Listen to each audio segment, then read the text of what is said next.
Hello and welcome to the second season of The Messy Middle. I'm your host, Laura Cook, and I'm so excited to bring you an amazing set of vodcasts this year. I've paired up with other Dare to Lead certified facilitators and leadership experts to explore important topics such as shame, trust, self-awareness, and more. I can't wait to share these with you. Today, I have the honor of speaking with Kathy Ball-Toncic about resilience. Kathy brings 25 years experience applying organizational learning and leadership skills as an executive coach and senior leader. Collaborating with executives, her focus is on personal transformation, innovation, and inclusion using an experiential, conscious, and humanistic approach. Prior to creating the 262 Group, Kathy held senior roles on Wall Street, leading global teams to drive revenue across Fortune 100 firms. Additionally, Kathy has a keen interest in volunteerism. She was a Woman of the Year nominee for the Leukemia and Lymphoma Society and helped raise money for charity while training for and running 10 marathons. She's an avid chef, a world traveler, and sports enthusiast. Kathy lives in Boston, Massachusetts with her family. Welcome, Kathy. Thank you so much for being here with me today. Thank you for having me, Laura. I'm really excited. I'm so glad that we're talking about resilience. I think it's such an important topic right now. And so I think the best place to start is to define it. So what is resilience? How do you define it? Yeah, it's funny because if you had asked me this yesterday, I would have started with what it's not, and I'm still going to mostly lead with that, but it is a beautiful day here in Boston. It's just like you can feel that there is a possibility of spring. So I challenged myself to go out for a quick walk. And when I was out, I saw these tiny little crocuses just popping their little heads above the ground. And it took my breath away. And I thought, I was thinking about talking to you now and resilience. And I thought, that's resilience.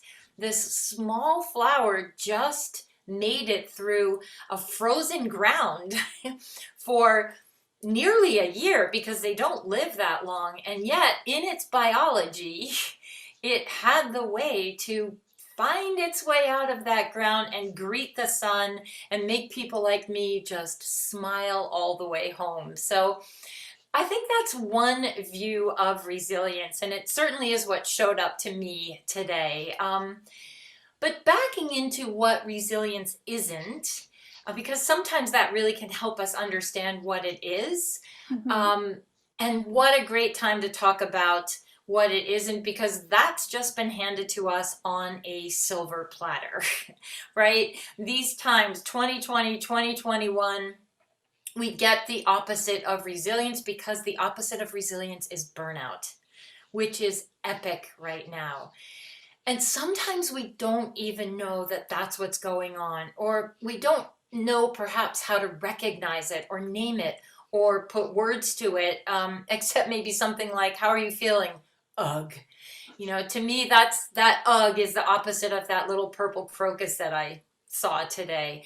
And fun fact, did you know that the World Health Organization has classified burnout as a disease? Wow. A disease. So I'd love to share the actual definition because I was pretty blown away when I read this. It is a syndrome conceptualized as resulting from chronic workplace stress that has not been successfully managed. That has not been successfully managed. And to my mind, that's sort of fancy speak for lack of resilience. It looks, it feels, it walks like exhaustion.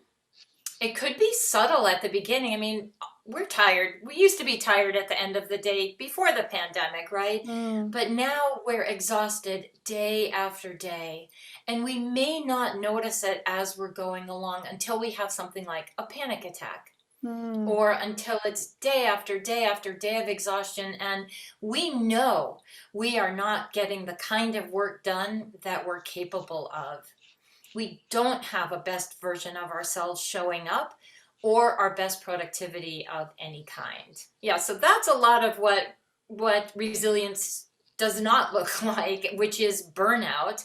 And actually, as we lean into what resilience is, there's a whole lot of research right now that suggests that it's not actually about the challenge or the stress of our jobs that create this burnout. It's the absence of someone to talk to Mm. about those challenges, about those stressors that we're facing every day. And that speaks to the lack of safe connections that we're feeling, especially in this virtual world.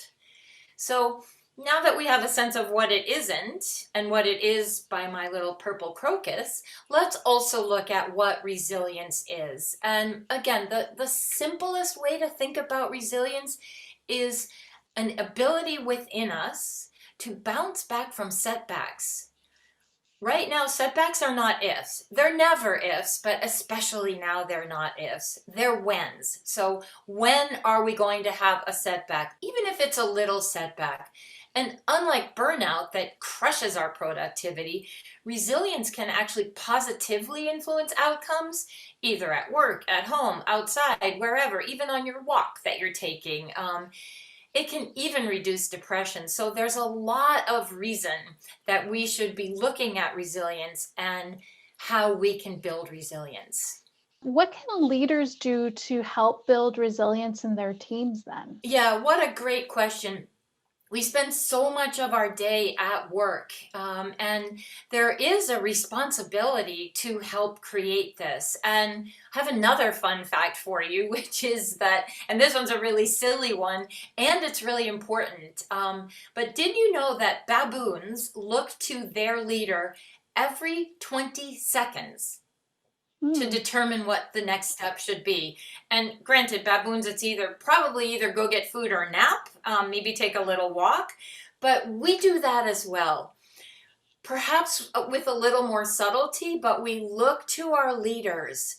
And we have great radar for that, right? We can tell, are they nervous? Are they hiding something? Like, what's going on with our leaders? So if leaders can know that people are watching them for cues about what's going on in the organization, sure, it's more responsibility, but it's also more freedom to say, wow, how do I show up so that I can create a psychological sense of community? And Hmm. that's the biggest thing that leaders can do right now. And you probably have heard psychological safety. And I just recently learned this term, psychological sense of community, from one of our colleagues, one of our Dare to Lead colleagues. I love that the word community is in there, because that really speaks to the heart of resilience, is this idea of community. Remember, I said burnout isn't so much the work, but it's the lack of people to talk to when we're feeling this. So what is a psychological sense of community? Well, it's a place, an organization, a home, anywhere where people are not afraid to speak up, Hmm. where they get to be themselves. Their authentic selves get to go to work along with them. They get to admit mistakes. It's safe enough to do that. And they get to offer honest and constructive feedback. So, how do you build a sense of community with us all being remote? Do you have a sense of that? Yeah, that is tough, and totally doable. And there are several things that leaders can do that. Um, Things like holding town halls and listening to their employees. And when I say listening, I actually mean listening, right? So putting your phone down, turning your email off, whatever you need, like give yourself the gift of saying, I'm going to be with Laura for 10 minutes right now. I'm actually turning everything off and I'm going to listen to her.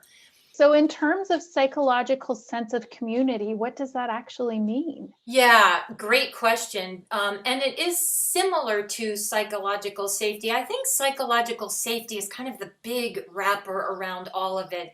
And the community informs us that we need to find ways of connecting with each other. And by the way, what it doesn't mean is being nice. Hmm. Right? Psychological safety, psychological sense of community doesn't mean that we walk around just being all nice to each other and have our rose-colored glasses on. Because when we're nice in that way, we actually have a problem underneath that. And there's probably Fear of, well, if I tell Laura what I really think, what will happen? Fear of disagreeing with the leader in the room. So many different versions of what might be underneath nice. But again, hiding underneath that is usually fear. And what's key then is positive conflict, positive, healthy conflict. And I know that probably sounds like an oxymoron. What do you mean by positive conflict or healthy conflict? Aren't those in opposition? But when we have that wrapper of psychological safety, when we have that community in which we feel safe, not only is it possible, but it is the way to progress and resiliency. Given that we're mostly working remote still, how do we build that sense of community in a remote world? Great question. And I'm not going to say it's easy and it's not simple.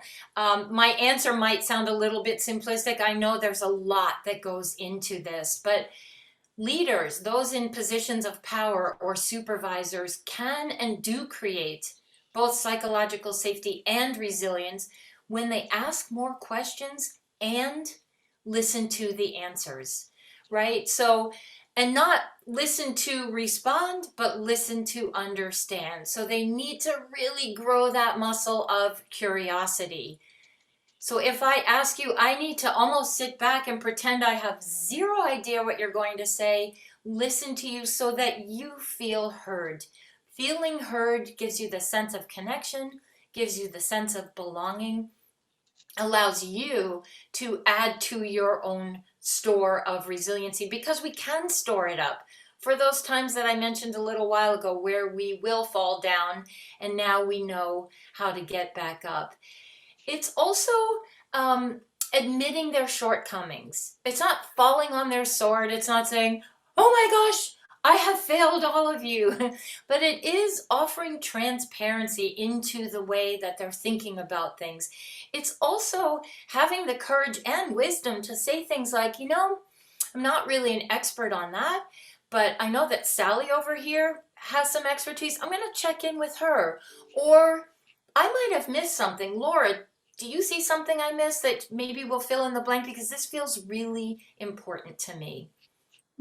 So it's the little things, Brene Brown speaks to trust as being built in small acts. She refers to them as marble jar moments. The same is true with resiliency. It's these little micro moves that leaders can do, and they're based on trust, respect, and support. So town halls, checking in, short check-ins, have office hours. Let your employees know you have office hours between 10 and 12, and they get 5 minutes. And you simply ask them how they are doing. Is there anything they want you to know? Ask simple questions. Ask people directly or in a survey if you are afraid people won't be honest, but check in and see whether they feel like they can speak up. Are there times when they don't feel that they're empowered to actually speak up? Yeah, that's great. I think one thing that we're all experiencing is, resiliency is the ability to bounce back, but it's not a one and done, this pandemic. It's an up and down, and there's some good days and some bad days. And so enduring over time, how do we manage that cycle and the unpredictability of that cycle? I think you've hit on something really important, which is that there's a big misconception about burnout, that the cause and solution are internal. They're up to me. It's my personal work. It's up to me to monitor, prevent, and work through my own stuff, right? Either independently, completely by myself. And can you just even hear and start to feel the lack of connection in that? So it's not self-help. I'm not going to say, Laura, go read these 3 books and you'll be okay, right? It's about culture and leadership. It's not a me problem. It's a we problem. It's an organizational problem that therefore requires an organizational solution. So it's a team sport. And even though tennis isn't a team sport, I kind of had a glimpse into what this looks like. anybody that plays tennis and watches, I was watching the Australian Open, and it's actually illegal in tennis for coaches to coach their players during a match. But they often, even in the pandemic, their player boxes aren't full, but their coach is there and a few supporters are in the box. When they're challenged, when they're struggling, maybe they're losing, maybe they're making unforced errors, they often pause and just glance up at the box.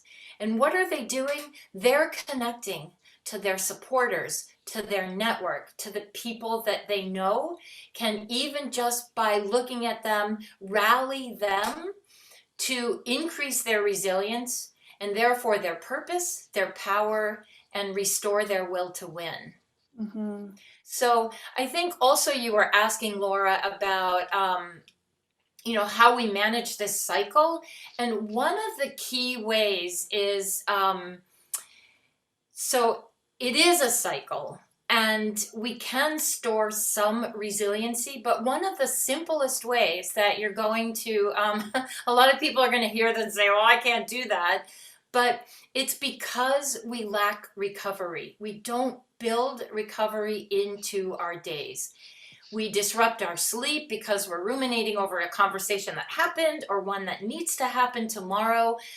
We watch our phones all the time, so we have this continual cognitive arousal going on, so we actually never get good sleep. And this was amazing when I read this, but this lack of restoring ourselves is costing, wait for it, $62 billion a year in lost productivity. So I sort of want to take an ad out and let CEOs know that number. And I can only imagine if they started enforcing breaks. And I'm talking about a 5-minute break. There are little apps like Pomodoro and Focus Keeper. And I'm not saying we all need to do it to stay focused, although sometimes we do, but it's more when it beeps and tells you to take a break, take the break. Our brains need that. We were not built to work for 3 hours at a computer at a stretch. Even if we're a passive participant in the meeting, we are not managing our energy well if we're not taking breaks. So how do we do that? How do we work hard, stop, work hard again, wash, rinse, repeat all day, every day? Yeah, I like the idea also of, building within teams the ability to say, my cup is full, who needs help? Or I'm feeling empty, this is the support I need. And if you build that practice in, then you're allowing space for that ebb and flow of resiliency. What do you think about that? Yeah, I think it's great. You're saying we on any given day, probably one of us, hopefully, has a little bit extra in our tank of resiliency and can support someone else. It's a great point though, Laura, because even if we're all a little bit, tank is running a little bit low, just by coming together as a community and sharing how we're really feeling. And I mean how we're really, really feeling. So we need to have that psychological safety there so that we feel empowered to share. And we also each need to, you brought up the support question. So we need to ask each other, what does support look like for you? Because it's different for each of us. I played a game of code names on Zoom with some old friends. We've been friends for a really long time. And I think we only got through 2 games in 3 hours. But we laughed. We laughed the whole time. And I hung up from the Zoom call and I thought, wow, that was amazing. I need to laugh more. And so there's sort of a note to self, right? Laugh more. How can I bring more laughter in my life? For other people, it's get out for a walk more. Other people, it's make sure I find someone to connect with on a deep level more frequently than I am now. If I can't do it in person, how can I make that happen? So who's on my personal board of directors? How do I know who to go to and when? And it's on me to tell them what support looks like. If I let you guess, that's fine, but I can't expect what I need right now in this moment. And then I get to ask you the same, because supporting someone else fills up those resiliency stores. It makes us feel good. Yeah, for sure. Somebody's shared an article with me recently about the burnout that many of us are experiencing. And one of the things that it noted was that maybe something that worked yesterday to fill my tank back up may not work again today. And relying on those same things day in and day out in and of themselves make them less effective. So how do we get curious and practice new ways to find what will fill us back up? Yeah, that's great. And I think one of the ways is like I'm going to get 6 people in my squad together in my network. Let's brainstorm together. What helps you feel resilient, Laura? What helps you? What helps you? Like, let's have a mind meld Mm, and figure out. And I think underneath that, and what you're pointing to is if we're trying to go it alone, which we know crushes resiliency, I may have a story in my head that says, I should know the answer to that question. Like, what will people think of me if I ask that question? Like, is mm, that a dumb question to ask? We might not feel like we can ask, but imagine what you might create if you got 6 people together and each person put 3 ideas in the pot about how they restore. You don't have to take them. You'd have 18 if I just did the math right.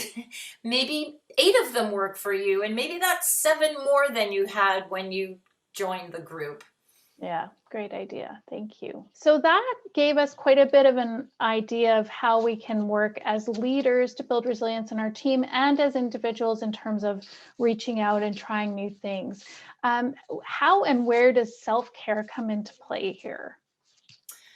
Yeah, great question. And I think self-care a little bit what we were just talking about, right? Like what are my needs to build resiliency? But it's also um, what are ways that I can take care of myself? And I don't mean, going to the spa kind of self-care, but I mean tapping into what it is that I need right now. Really checking my energy. There's a great thing called the Project with Tony Schwartz. It gives you 4 quadrants, and you get to look at where am I today? Am I in this hot minute, actually?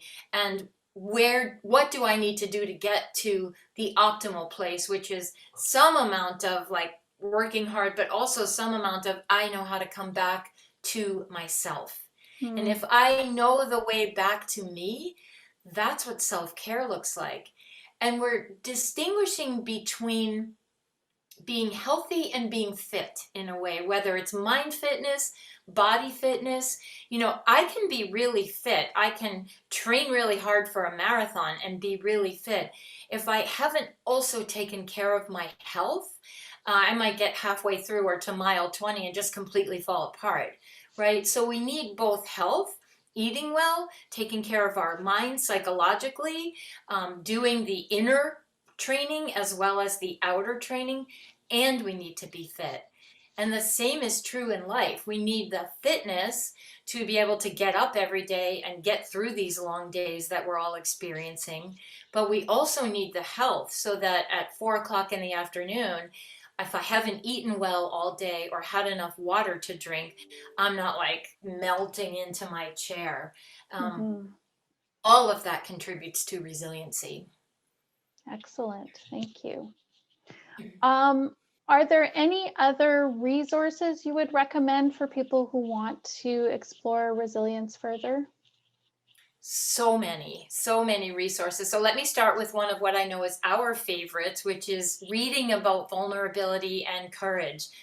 Courage, again, and I'm not talking about rugged individualism here and scaling mountains. I'm talking about the courage to show up in all your beautiful authenticity and vulnerability. So Dare to Lead is a great resource for that by Brene Brown. Self-compassion.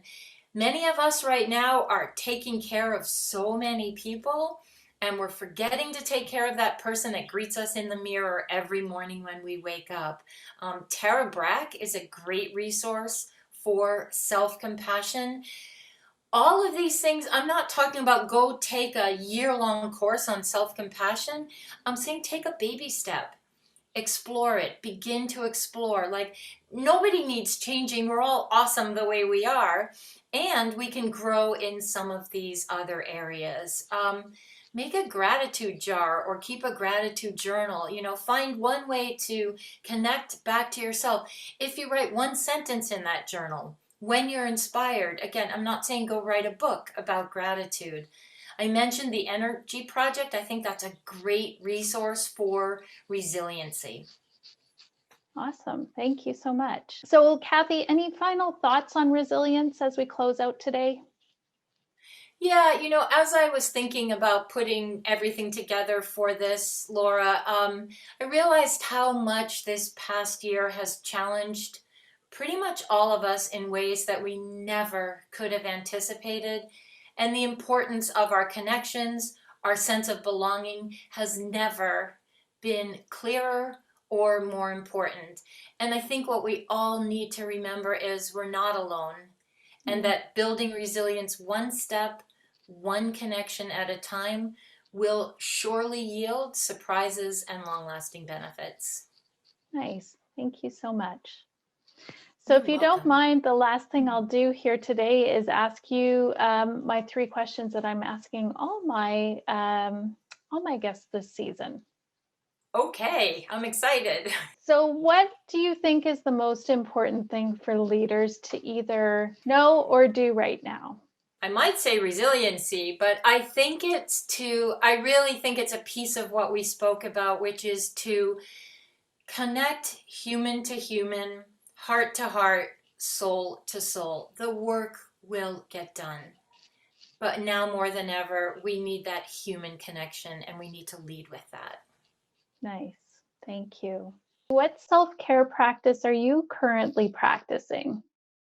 Well, I'm so excited that I saw that flower earlier because I'm a runner or a walker, and the thought of being able to go outside even if it's with a mask and not have to wear 30 layers and never warm up, to me is the most beautiful thing. And I have a few practices around sleep because I'm not a great sleeper and I know how important good sleep is. So I turn off devices. I make sure I don't eat anything sweet after about 5 o'clock. I have lots of little practices around that too, which really feels like self-care. Finally, I find I have a long list of leadership or development books that I would like to read and I just haven't gotten around to yet. So I'm curious to know what you're digging into and what one of the key learnings or takeaways from that book or resources. Yeah, so actually have it right here, and it's Think Again by Adam Grant. And FYI, Brene Brown just did a podcast with him. So if you don't feel like actually reading the whole book, you won't get all of its wisdom, but it's a great podcast. But it's really about that at any stage in life, we can actually unlearn and learn again, and that not knowing is wisdom. If knowledge is power, not knowing is wisdom. And so it really ties into what we were talking about. It's a great book written by a really humble, beautiful human. Nice. Thank you so much. So just to wrap up here, I think, that unlearning and relearning has so much to do with resilience in terms of what's going to work for me today. What do I need today? Getting curious about what's going to work. And I'll just invite everyone who's listening here to put some comments in the chat and let us know what you do to practice resilience. We'd love to hear from you. That would be great. Yeah, thank you so much, Kathy. I really appreciate your time and wishing you a resilient 2020. Thank you, Laura. Thank you so much for inviting me here. It was a pleasure. Bye. Bye.